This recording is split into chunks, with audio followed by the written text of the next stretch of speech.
અમદાવાદ ગ્રામ્ય special operation group દ્વારા ચાંગોદર વિસ્તારમાં લોકો સ્વાસ્થ્ય સાથે ચેડા કરતા એક ખૂબ જ ગંભીર અને મોટા રેકેટનો પર્દાફાશ કરવામાં આવ્યો છે।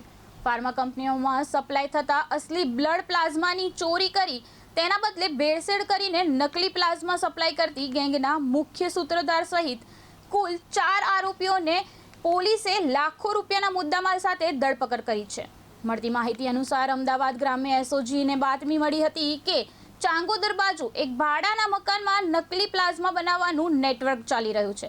બાતમીના આધારે પોલીસે વોચ ગોઠવીને રેડ પાડી હતી, જ્યાંથી નકલી પ્લાઝમા બનાવવાનું મટીરિયલ મળી આવ્યું હતું।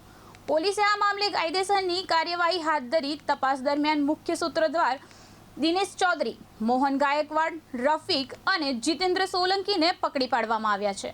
પોલીસે આરોપીઓ પાસેથી 11 લાખની કિંમતના 1150 બ્લડ પ્લાઝમા યુનિટ, એક deep freezer, chemical bottles, sealing machine, 34 ખાલી પ્લાઝમા બેગ અને ટ્રાન્સપોર્ટેશન માટે વપરાતું એક વાહન સહિત કુલ ₹15 લાખનો મુદ્દામાલ જપ્ત કર્યો છે।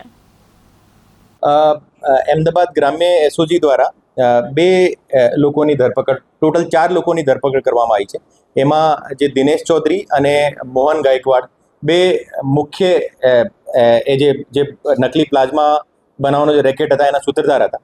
और अहमदाबाद ग्राम्य एसओजी ने थोड़ा वक्त पहली बात में मળી હતી કે એક કોઈ માણસ છે અહીંયા ચાંગોદર બાજુ એક નકલી બ્લડ બેંક ચલાવતો હોય, और ત્યાં અમારી ટીમ પહોંચીને રેડ કરી હતી। તો ત્યાંથી ઘણા બધા એવું લિક્વિડ મટીરિયલ મળ્યો હતો જે સસ્પેક્ટેડ આજે પ્લાઝમા, નકલી પ્લાઝમા જેવો હતો। और પછી એફએસએલની તમામની ટીમો બોલાવીને ત્યાં ચેક કરાવ્યો હતો। તો આ આખો રેકેટ ત્યાંથી ખબર પડી હતી। આ જે રેકેટ જે ચાલતો હતો, આ રેકેટમાં જે ઓરિજિનલ બ્લડ બેંકથી જે પ્લાઝમા આવતો હતો એ પ્લાઝમાને વચ્ચે એ લોકો એ નકલી પ્લાઝમાથી રિપ્લેસ કરીને પછી આગળ વેચાણ કરતા હતા। અને એ જે ત્યાંથી જે ઓરિજિનલ જે પ્લાઝમા જે કાઢતા હતા એ ઓરિજિનલ પ્લાઝમા ફરીથી બ્લડ બેંકમાં સપ્લાય કરતા હતા। આ આખા પ્રોસેસમાં ખરેખર મતલબ આખો જે મેટર હતો બહુ જીવલેણ એનો જે આરોપ જીવલેણ એમનો કામ કરેલું છે।